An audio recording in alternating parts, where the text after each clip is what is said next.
Familia, muy buenas noches. Gracias, Caleb.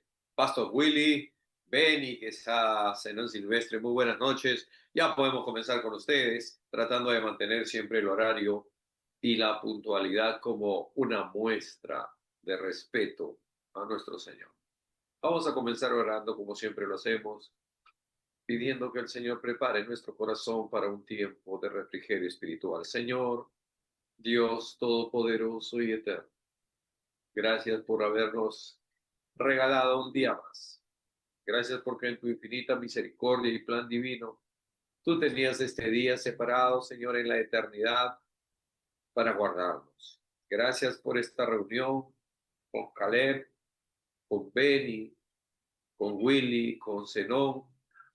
Y gracias por tu maravillosa presencia, precioso, glorioso Espíritu Santo en nuestras vidas y en nuestra reunión. Gracias, Dios.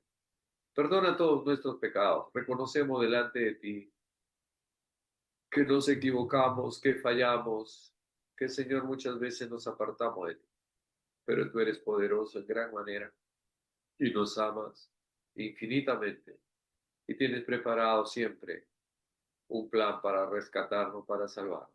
Señor, tu palabra será compartida en esta noche. Dios mío, que sea tu Espíritu Santo el que nos da comprensión, que nos ayuda a entender tu preciosa palabra. Amado Padre, en esta noche oramos por Miquela Robertson, por Natalie Arriola, por Katy Guevara, por Débora, nuestra querida Débora, por Catalina, la abuela de Débora, que tú los bendigas. Señor, por Charito Guamán, por Juan González, por Junior Rojas, por Roxana Ocampo, por Angélica López. Señor, cada una de estas personas mencionadas tiene algún tipo de dolencia, de afección, de malestar en su cuerpo, que tú, Señor, estás obrando milagros creativos en cada uno de ellos. Padre, gracias. Los encomendamos en tus manos, Señor, orando por ellos fervientemente para que tú los bendigas. Oramos por Samantha Cortés, también bendícela donde quiera que esté. Que tu amor y tu gracia sea con ella, Padre. Gracias, Señor, por este tiempo que nos permites orar los unos por los otros, orar por nuestra nación, por nuestro país. Sigue los escrutinios, papá, y aún el candidato comunista sigue teniendo una pequeña ventaja contra la candidata de derecha. Ayúdanos, por favor, papá. Necesitamos vivir quieta y sosegadamente, con un gobierno que permita compartir tu palabra, con un gobierno que nos permita crecer, desarrollarnos, oh Dios, que nos permita vivir en libertad. Amado Dios, nos encomendamos en tus manos, orando por Israel, que está atravesando tiempos muy complejos también. Oramos por ellos, por Benjamín Netanyahu, que las decisiones que vaya a tomar, oh Dios, sean guiadas por ti. Oh Padre, aleja tu espíritu negativo y malo allí, mas llénanos con tu poder infinito, como siempre, de acuerdo a tu promesa y a tu pacto, Padre, que tú cuidarías de Israel hasta que tú volvieras a reinar en Jerusalén por 1000 años. Señor, gracias. Encomendamos este tiempo en tus manos en el nombre de Jesús. Amén. Amén y amén.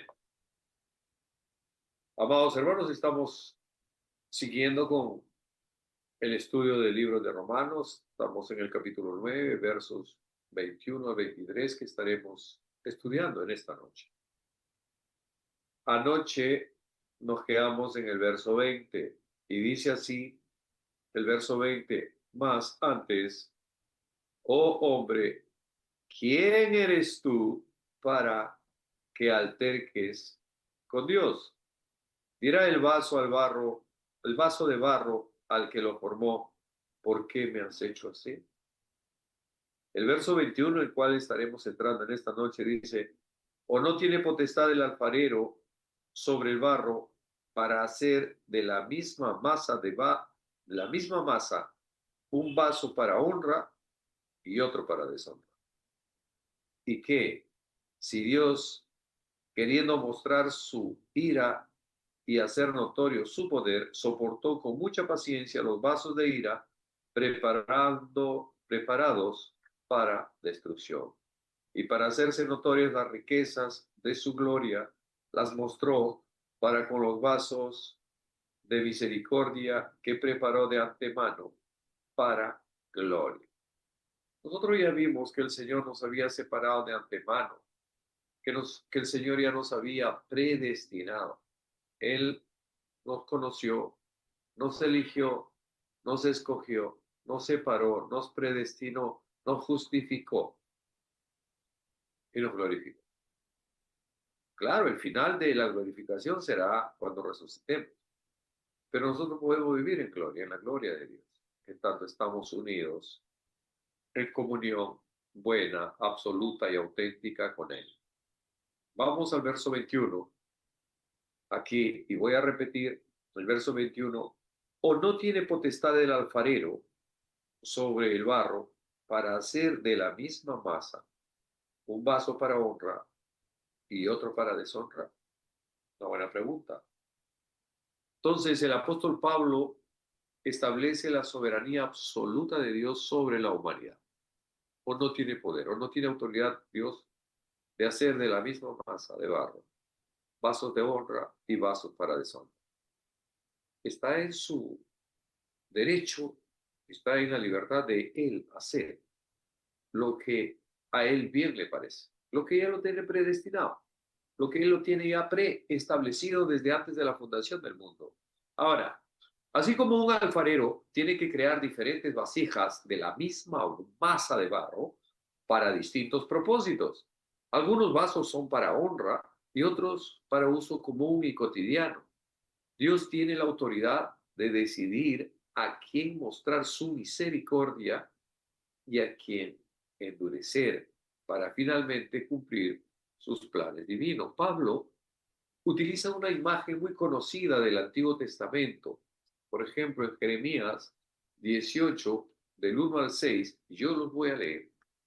Jeremías, para los que toman nota, Jeremías, profeta Jeremías, verso 18, del 1 al 6 dice así: palabra de Jehová que vino a Jeremías diciendo, levántate y vete a la casa del alfarero, y allí te haré oír mis palabras. Y descendí a casa del alfarero, y he aquí que él trabajaba sobre la rueda, y la vasija de barro que él hacía se echó a perder en su mano, y volvió y la hizo otra vasija, según le pareció mejor hacerlo. Entonces vino mi palabra de Jehová diciendo, no podré yo hacer de vosotros como este alfarero, oh casa de Israel, dice Jehová, he aquí que como el barro en la mano del alfarero, así sois vosotros en mi mano, oh casa de Israel. Tremenda, contundente esta palabra, ¿verdad? Porque tenemos que estar discutiendo con Dios, altercando contra el Señor. ¿Podrá el vaso de barro reclamarle al alfarero por qué me hiciste así? ¿Por qué me hiciste chato, o bajo, o gordo, o flaco, o lo que sea? ¿Por qué me hiciste tan narizón? ¿O por qué me hiciste pelado? No sé. ¿Podrá? ¿Tiene sentido? No, no tiene ningún sentido, porque no hay ningún derecho legal. No nos asiste ningún respaldo para hacer ese tipo de actitud delante del Señor. Aquí, en este pasaje de Jeremías, cómo el Señor, digamos, para mostrar una ilustración clara y precisa, agarra al profeta Jeremías y le dice, quiero que te vayas a la casa del alfarero. Ándate ahí y ahí te voy a mostrar unas cosas, ¿no? Levántate y vete a la casa del alfarero y allí te haré oír mis palabras. Y allí Jeremías dice, y descendí a la casa del alfarero y aquí que él trabajaba en la rueda, ¿no? La rueda es esa plataforma redonda que va girando mientras el alfarero va formando, ¿no? Las vasijas, las jarras que está construyendo, que está fabricando, ¿no? Y dice, la vasija de barro que él hacía se echó a perder, se dañó, tuvo una falla en la mano del alfarero. Y él agarró, la aplastó y volvió y la hizo otra vasija, según le pareció mejor hacerla. Entonces vino a mí palabra de Jehová diciendo, ¿no podré yo hacer de vosotros como este alfarero, oh casa de Israel? Dice Jehová, he aquí que como el barro en la mano del alfarero, así sois vosotros en mi mano, oh casa de Israel. Tremenda enseñanza que recibe Jeremías. Y muchas veces el Señor nos va a mostrar algunas ilustraciones pragmáticas de la vida para hacernos entender muchas cosas que no comprendemos. A veces es el conflicto interno entre familias de un mismo hogar, que el Señor permite que estas personas odiosas, rebeldes, sigan viviendo. Porque muchas veces yo personalmente digo a veces, ¿no? ¿Por qué el Señor no lo recoge ya mejor? Se hace tanto daño.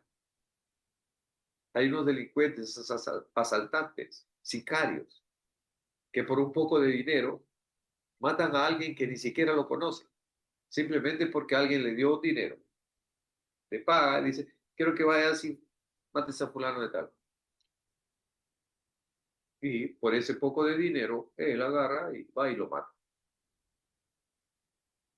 sin ningún reproche, sin ningún remordimiento. Así está el mundo, así está Perú, así está Lima, así está Trujillo. Entonces, mis hermanos, amados, uno se pregunta muchas veces, yo particularmente, ¿por qué esos sicarios, esos traficantes o esos terroristas que se han levantado en armas y que hacen tanto daño al ser humano, por qué no se mueren? ¿Por qué no lo recogen? Aquí nosotros en esta noche vamos a tener algunas respuestas como ya la tuve yo al preparar el mensaje de esta noche. Aquí comenzamos con el derecho que tiene el Creador, como el alfarero, como cuando lo mandó a Jeremías a la casa del alfarero para que viera ahí qué sucedía, qué pasaba, ¿no? El derecho del Creador. Dios es el Creador y nosotros somos su creación. Las criaturas, la creación, no tiene ningún derecho moral de cuestionar, juzgar o exigirle explicaciones al Creador sobre cómo debe administrar su creación. ¿Cómo, con qué derecho nosotros le podemos cuestionar al Señor esto o aquello que nos parezca difícil, feo, raro de la creación de este universo? No tenemos ningún derecho, ¿no? Ahora, dice el pasaje que de la misma masa de barro, o sea, de la misma arcilla por la que él está construyendo, él puede hacer vasos de honra, vasos muy bonitos, muy delicados, muy logrados, muy estéticos, y puede hacer vasos también para un uso cotidiano, un uso sencillo.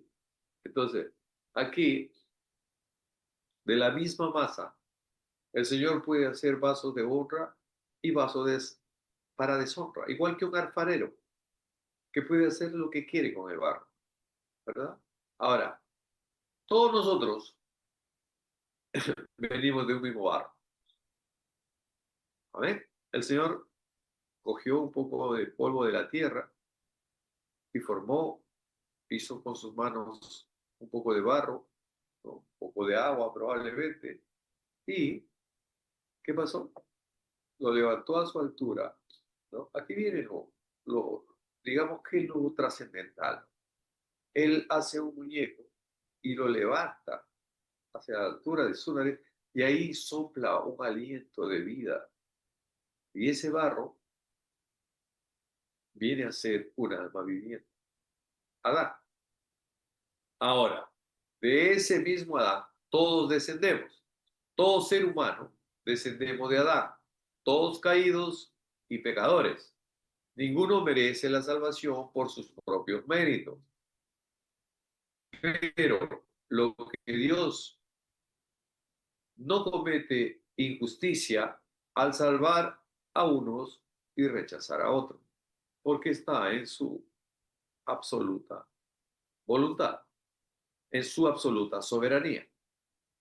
Hay gente que ya de por sí, ustedes se han dado cuenta, ¿no?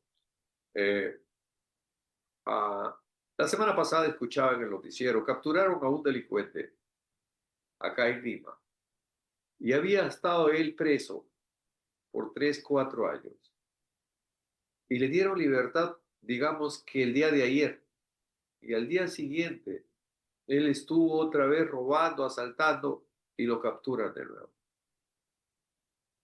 O sea, esos 4 años de cárcel no les sirvieron en absoluto para regenerarse, para rehabilitarse. No, nada. Por el contrario, las cárceles son centros de entrenamiento. De ahí ya salen más ranqueados, más avesados, más desalmados, porque ya entraron en la cárcel y a él que le digan, que lo asuste a alguien y decir, te voy a mandar a la cárcel, ya no le causa ningún problema. Y así como él hay mucha gente. Muchos delincuentes de drogas que fueron apresados por droga y cuando salen, otra vez salen al mismo oficio. No cambiaron nada. ¿Qué pasó ahí? La rebeldía de su corazón. Y uno dice, pero ¿por qué no se muere? Es precisamente por la paciencia que el Señor tiene, esperando que un día puedan arrepentirse. Y el Señor también dice que, ¿por qué no viene nuestro Señor ya en su segunda venida? No es que Él retrase su regreso, sino que Él es paciente tratando de que la mayor parte de la gente proceda al arrepentimiento. Entonces decíamos que somos formados del mismo barro, somos descendientes de Adán con una naturaleza caída y pecaminosa. Ninguno merece la salvación por sus propios méritos, por sus buenas obras, por lo que Dios, evidentemente, Él no comete justicia al salvar a unos y rechazar a otros, toda vez que nosotros hemos sido formados del mismo barro. Pero muchas veces la rebeldía de cada uno hace que se separe de Dios, ¿no? Ahora, toda la vez que la salvación es un acto de gracia soberana, Él le da a quien quiere. Por eso es una gracia. Si no, no sería gracia.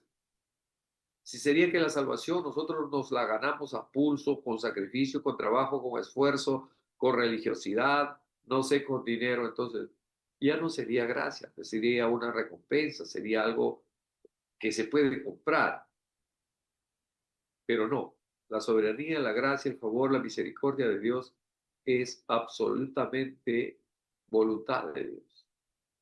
Ahora, en el punto 3 vemos que el alfarero de la misma masa de barro puede formar vasos de honra y vasos de deshonra. El pasaje menciona dos destinos o propósitos para el barro. O sea, en la mano del alfarero, esa misma masa, esa misma porción de arcilla puede servir para que fabrique de ahí vasos para honra o vasos para ira, para deshonra.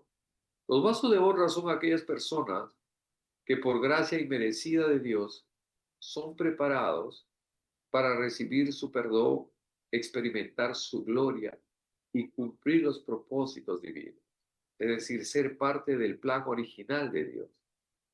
Ahora, por el contrario, los vasos de ira o vasos para deshonra son aquellos que debido a su propia incredulidad y pecado son dejados en su condición, permitiendo que Dios manifieste su justicia, su poder y su paciencia a través de él. Dios los deja, Dios nos permite que sigan viviendo. Claro, igual para todos va a llegar su tiempo, pero siendo nosotros Dios, seguro que ya lo hubiéramos eliminado a muchos de ellos, ¿verdad? ¿Sí o no? A veces me dan ganas a mí de cosas malas en el tráfico o bueno, cuando veo algunas injusticias por allí, ¿no? Pero tenemos que controlarlo. regresábamos con Caleb hace 2 noches, será. Y hay una parte cerca donde vivimos que se llama Caquetá. Y esa zona es donde casi siempre hay gente de mal vivir. Y desafortunadamente hay un semáforo ahí que se demora un montón en cambiar la luz. Entonces quedas expuesto a este tipo de gente de mal vivir, la mayoría drogadictos. Entonces ellos no tienen ya, están en un estado extraconsciente por el tema de la droga, ¿no? Y roban, arranchan, asaltan, rompen vidrios, rompen espejos y no pasa nada. Veníamos con Caleb de dejar a mi hermana en su casa y tuvimos que parar por la luz roja, obligatoriamente. Y adelante nuestro había un taxi con pasajeros. Y vienen estos tipos, el pretexto es que te limpian el parabrisas con un trapo, pero no limpian nada. Ellos están viendo qué pueden robar del pasajero o del chofer o el celular, no lo que sea, quitarte algo, para que tú bajes tu vidrio ahí, para que le des una moneda y ahí te quita el reloj, te quita lo que tengas, lo que tenga. Y, y como son dos o tres, uno va por una puerta y otro va por la otra puerta. Y el error que cometió este conductor que estaba justo delante de nosotros es bajar a enfrentar a estos tipos. O sea, se molestó que a sus pasajeros los incomodara, ¿no? Y metió la mano para coger el celular y él rápidamente, fue más rápido el conductor que cogió su celular, pero los dos estaban incómodos, los dos delincuentes. Eh, el error que comete él es bajar, enfrentar al un delincuente. Y como esos eran tres delincuentes, él se baja del carro a pelearse con uno de los delincuentes y el otro se mete al auto. Ya estaba con la puerta abierta a robar ahí. Y nosotros no podíamos hacer nada. No podíamos hacer nada. Era exponernos en un momento en que todo el tráfico está detenido. No puedes ni siquiera arrancar y a velocidad salir de ese embrollo. No, no puedes hacerlo, ¿no? Entonces, nos golpearon el carro a nosotros porque la pelea fue contra nuestro carro y tal, ¿no? Entonces, uno dice, ya esta gente, ¿para qué vive? Están saturados de droga. Ellos viven para la siguiente dosis de droga. Y para esa droga ellos tienen que robar, asaltar, matar, lo que sea, porque tienen que comprar su droga. Entonces uno dice, ya, ¿para qué existe?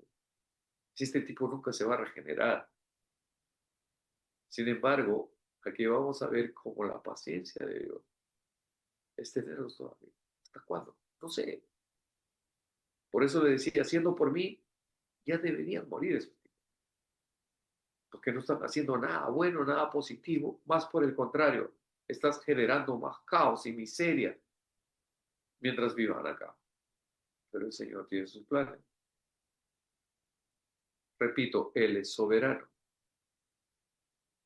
¿Qué puedo decirle a Dios cómo administrar su creación?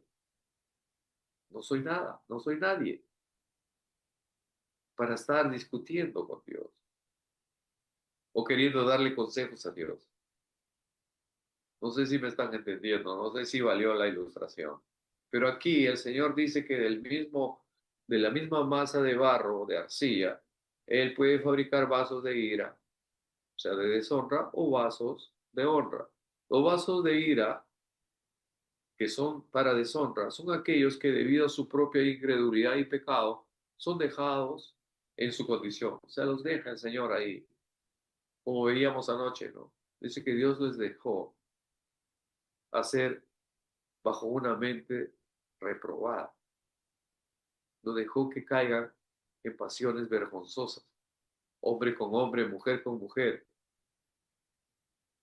Él ya los dejó, los permitió. Ok. ¿Quieres seguir como el chacho revolcándose en el barro? Ok, háganlo. Tienen la libertad de hacer. ¿Hasta cuándo? No lo sé. Dios es soberano. sobre toda su creación. Pablo escribió esto para responder a una duda natural de sus lectores judíos. Si Israel era el pueblo elegido de Dios, ¿por qué la mayoría de los judíos rechazaron a Jesucristo? ¿No? Es una buena pregunta, ¿cierto? Son esos tipos de preguntas que solamente se pueden hacer en estos estudios bíblicos y no necesariamente en una prédica de domingo. En una prédica de domingo, el pastor, el predicador, el misionero prepara una linda prédica. ¿Para qué? Para animar, para motivar al hermano, al creyente, para compartir la gracia de Dios, para presentar el evangelio de salvación a los invitados de esa noche o de ese día, a las personas nuevas que llegaron a la iglesia. Presentar a Jesucristo, al evangelio de salvación, como una alternativa, como única alternativa. Pero son en estos estudios bíblicos donde vamos desmenuzando lo que las sagradas escrituras contienen para ti y para mí. Por eso son valederos estos estudios bíblicos, porque ya verán que vamos pasaje por pasaje y a veces nos pasamos toda la hora en un solo versículo o en dos versículos. Por eso que ya estamos en la noche del 65, creo, y estamos en el capítulo 9 todavía. Pero vamos adelante hacia la perfección total. No tenemos que rendirle cuenta más que a Dios y el Señor quiere que nos sigamos alimentando y el Señor es el que nos da la sabiduría. Entonces aquí la gran pregunta, la duda natural, ¿no? De todos los lectores judíos era si Israel era el pueblo elegido de Dios, el elegido por Dios, ¿por qué la mayoría rechazó a Jesucristo, el Evangelio de Jesucristo? Fíjese, el argumento de Pablo, que se extiende por todo el capítulo 9, es que la elección de Dios no depende de la herencia genética, de la herencia física, de que seas, ¿no? De la familia directa, física de Abraham, o no depende de esfuerzos humanos o de las buenas obras que usted puede realizar, hacer, ¿no? Sino de la voluntad soberana de Dios.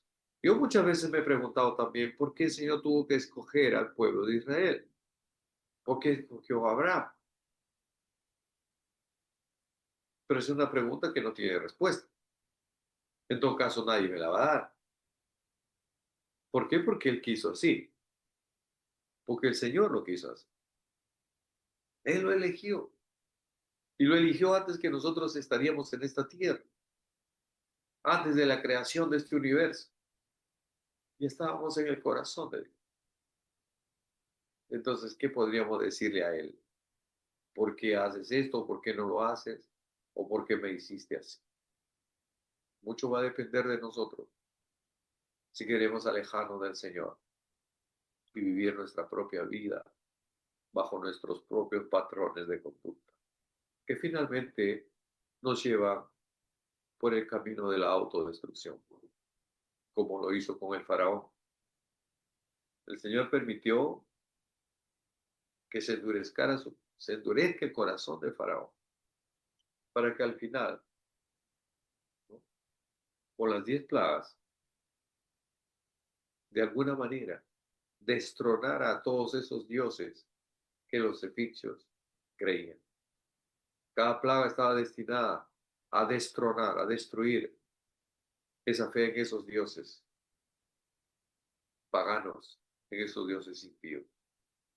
Ahora, mis hermanos, la promesa de Dios nunca ha fallado. El pacto que Dios ha hecho es eterno, no va a fallar. Lo creas o no, lo quieras o no, igual. Indistintamente esto va a funcionar, independientemente de lo que nosotros queramos o no queramos, o nos opongamos a ello, el propósito de nuestro Señor siempre se va a cumplir. Las promesas de Dios nunca han fallado. Simplemente Él tiene el derecho de llamar a su familia, tanto judíos como gentiles, según su propósito. Y ahí es donde nos ha llamado a nosotros. Usted, hermano, hermana, no está aquí en esta noche por casualidad. Las casualidades no existen en el reino de Dios, en el reino de los cielos, en el propósito divino, en el plan original de Dios. No hay casualidades. Nada lo puede sorprender a nuestro Señor. Nada lo agarra desprevenido. Si Él todo lo sabe. Él tiene todo escrito. Ya todo está establecido según su propósito divino. Vamos al verso 22. Verso 22 dice, ¿y qué?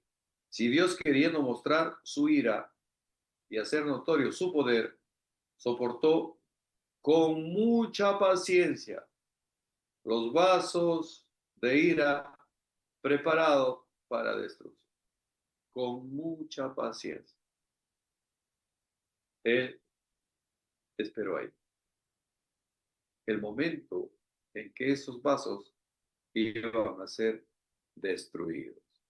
Aquí Pablo explica la soberanía absoluta de Dios y su paciencia frente a la incredulidad humana.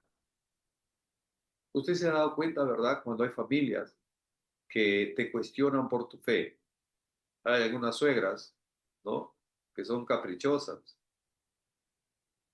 O unos suegros, o bueno, podríamos hablar de tíos, parientes, ¿no? Que te miran así de lejitos cuando saben que tú has aceptado a Jesucristo como tu Señor y Salvador, te has vuelto cristiano. Y lo que ellos dicen, ¡oh! Se cambió de religión. Se cambió de religión.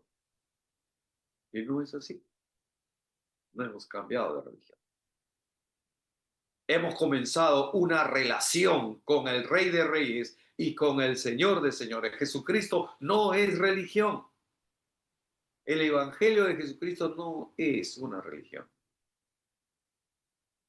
Es la manifestación gloriosa del poder de Dios, de la misericordia de Dios para con sus hijos, para quienes lo aceptan. Tienen esa relación, aceptan como Señor y Salvador, y el Señor les da autoridad, poder, potestad de ser llamados hijos de Dios.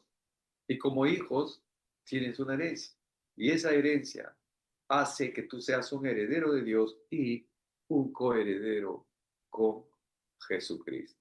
Ahora, mi hermano, Pablo que en el verso 22 explica la soberanía absoluta de Dios y su paciencia frente a la incredulidad humana, usando la metáfora del alfarero, para enseñar que Dios tiene el derecho de moldear la historia, mostrar su misericordia a quien Él decida, soportar con paciencia a quienes se oponen a Él. Ya los decía, si usted miraría un rato cómo vive en los presidios, en las cárceles, ¿no? Es una cosa atroz, terrible. Es decir, todo, como que todos los malos lo han juntado ahí y los han metido en un solo lugar. Imagínense, imagínense. Ahora uno pensaría, pero ya para qué viven esto, si han asesinado, han matado gente, y si salen en libertad van a seguir matando gente. Eso. ¿Y para qué viven entonces? ¿No? Entonces, pero ¿qué dice acá? Dice que el Señor tiene derecho de moldear la historia, mostrar su misericordia a quien Él decida y soportar con paciencia a quienes se oponen a Él. Como vimos en noches atrás, que endureció el corazón del faraón para que él rechazara la gracia de Dios y se encaminara hacia su autodestrucción. Esto indica que estos vasos sufren las consecuencias de su propio pecado. Es decir, cuando hablo de vasos, estoy hablando de seres humanos que sufren las consecuencias de su propia maldad, de su propio pecado, de su propia incredulidad, sin sugerir, aclaro, en mayúsculas y con negritas, sin sugerir que Dios los creó con el fin de enviarlos al infierno. No necesariamente, pues. No necesariamente. No sugiere Pablo que Dios los creó con el fin, con el propósito de quemarlos en el infierno eternamente. Es por la propia rebeldía del hombre, que se apartan de la gracia de Dios y finalmente Dios permite que ellos ya se descarreen, que se dejen guiar por una mente retorcida, distorsionada, podrida, ¿no? Tanto hombre como mujer, ¿no? Entonces, mis hermanos, la paciencia de Dios, a pesar de la maldad y el rechazo de la humanidad, mis hermanos, nosotros lo podemos ver día a día. Y esa paciencia ha sido de manifiesto también con nosotros. El Señor ha sido muy paciente y sigue siendo muy paciente con nosotros porque nosotros también le embarramos, también fallamos, también nos equivocamos. ¿Sí o no? Porque no somos perfectos. No hay perfecto ni aún uno. No hay quien busque a Dios. ¿Ah? Es un pasaje fuerte también.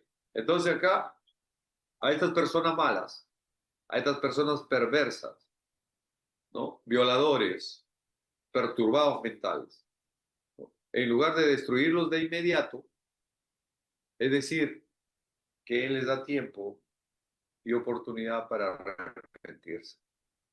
Aunque pienso que Dios sabe que ya este no se va a arrepentir, pero como que extiende, hace extensiva, ¿no?, su misericordia. Por ahí que reflexione en algún momento. Por eso es que tenemos que orar por aquellas personas que no conocen a Cristo, que han rechazado el Evangelio. Orar por ellos, para que un día tengan misericordia. Tal vez por último, en el último instante de su vida, pueda aceptar. Yo he tenido la oportunidad de orar por mucha gente cuando ya estaba muy cerquita a la muerte, cuando le faltaban pocas horas de morir. Y yo conociendo, digamos, la vida de estas personas, el Señor me ha permitido llegar ahí y orar por ellos. Y ellos ahí se han arrepentido. Cuando en muchas oportunidades ellos mismos se han burlado de mí, se han burlado, me han rechazado en muchas oportunidades. Pero el Señor me ha permitido estar poquito antes de la muerte de ellos. Algunos una hora, algunos un día, algunas unas horas antes, en el que yo he ido y me he sentado a su lado y les he compartido y le dice, esta es tu oportunidad. Dios ha permitido que hoy esté acá contigo. Y es para orar, para que tú te arrepientas. Ahora, ¿lo tomas o lo dejas? Es tu decisión. Yo ya cumplí mi parte. ¿Ven? Y muchos de ellos se han arrepentido y evidentemente han sido salvos. Después de haber llevado una vida muy compleja. Pero el Señor así, la paciencia de Dios a pesar de la maldad y el rechazo de la humanidad, mi hermano, se manifiesta en el mundo. Es más, Él no es que retrase su venida, sino que es paciente, tratando de que más gente proceda al arrepentimiento. Ahora, el objetivo de Pablo es responder a la objeción humana, al cuestionamiento humano, ¿no?, de que Dios es injusto, de que Dios es injusto. Como le digo, yo vivo aquí, ja, ni a media cuadra de la puerta de emergencia del Hospital Loaiza. Para los que nos ven de otras latitudes, el Hospital Loaiza es un hospital grande, un hospital nacional, donde se atiende mucha gente y a mucha gente. Entonces, por emergencia viene mucha gente, accidentados, baleados, acuchillados, en fin. O simplemente pues de una apendicitis, de una peritonitis o qué sé yo, ¿no? Y hay algunos que mueren. Y por debajo de nuestra ventana pasa la gente llorando, lamentándose, y le echan la culpa a Dios. Le dicen, ¿por qué Dios? ¿Por qué Dios? ¿Por qué permitiste esto? ¿Por qué te llevaste a mi hermano? ¿Por qué te llevaste a mi hermana? Eres malo, Dios. Si hay gente tan mala en el mundo, ¿por qué no se murieron ellos y mi hermano que es tan bueno? O mi mamá, o lo que sea. Entonces, El objetivo de Pablo es responder a la objeción humana de que Dios es injusto. El verso 23 continúa aclarando que esta paciencia que el Señor tiene por encima de nuestro entendimiento sirve para resaltar la grandeza de su misericordia hacia aquellos que si aceptan por fe a Jesucristo, sean salvos también. Es impresionante. Pero hay muchos que llegan al tope, al final, digamos, de las oportunidades y no la toman, no la aceptan y simplemente se han encaminado hacia su propia destrucción. Ahora, lo que podríamos aprender aquí sería que nosotros, sabiendo todas estas cualidades del Señor, su paciencia, cómo el Señor, de alguna manera, Él es soberano sobre toda la creación, sobre todos los seres humanos, tengamos que orar por aquellas personas, amigos, compañeros de trabajo, que aún no conocen el Evangelio. De repente, hermano, hermana, a usted no lo van a oír, no lo van a escuchar, lo van a rechazar. Pero ore para que el Señor envíe a otras personas, a otro misionero, a otro amigo, a otro pastor, a qué sé, a otro programa, y ahí escuche. Pero lo que usted sembró, de repente no va a verlo crecer. Venga otra persona con la misma visión que usted y riegue esa semilla. Y después pase otra persona que finalmente tenga que cosecharle ahí. Así funciona. Así funciona, hermano. De repente usted comparte la gracia de Dios con alguien y esa persona no le hace caso. No le toma en cuenta, lo rechaza. No le presta atención. Pasa un tiempo, viene otra persona y le comparte lo mismo. Y esa persona le escucha. Y probablemente diga, oye, esta es la segunda vez que me traen este mensaje. Pero igual lo rechaza hasta que tal vez llega una tercera persona que él tiene una gran estima por esa persona y llega y le dice, mira, es tiempo de salvación y tal. Así que si usted comparte la gracia y el favor de Dios y no lo recibe, no se desanime. No se desanime, no baje la guardia. Siga orando por esa persona, siga intercediendo por esa persona, para que la paciencia de nuestro Señor no se acabe hasta que pueda aceptar a Jesucristo. Amén. Estemos orando por el retiro de varones que va a ser 23, 24, 25 y 26 de julio. Necesitamos formar el equipo, necesitamos invitar a candidatos para que podamos pasar un tiempo especial en esos 3 días. Así que, hermanos amados, si ustedes quieren participar en ese retiro, se comunican con nuestro hermano Daniel, o conmigo, o con Caleb, ¿no? Para que les demos información y los que quieren venir, bienvenidos sean, tanto para servir como candidatos, igual los recibiremos con el mismo amor de siempre. Gracias por su compañía, gracias por sus oraciones, gracias por su paciencia. Amados hermanos, si el Señor, nuestro Señor Dios, lo permite, mañana estaremos aquí, como todas las noches, con el mismo amor de siempre. A veces un poquito cansadito, pero ¿qué dice la palabra de Dios?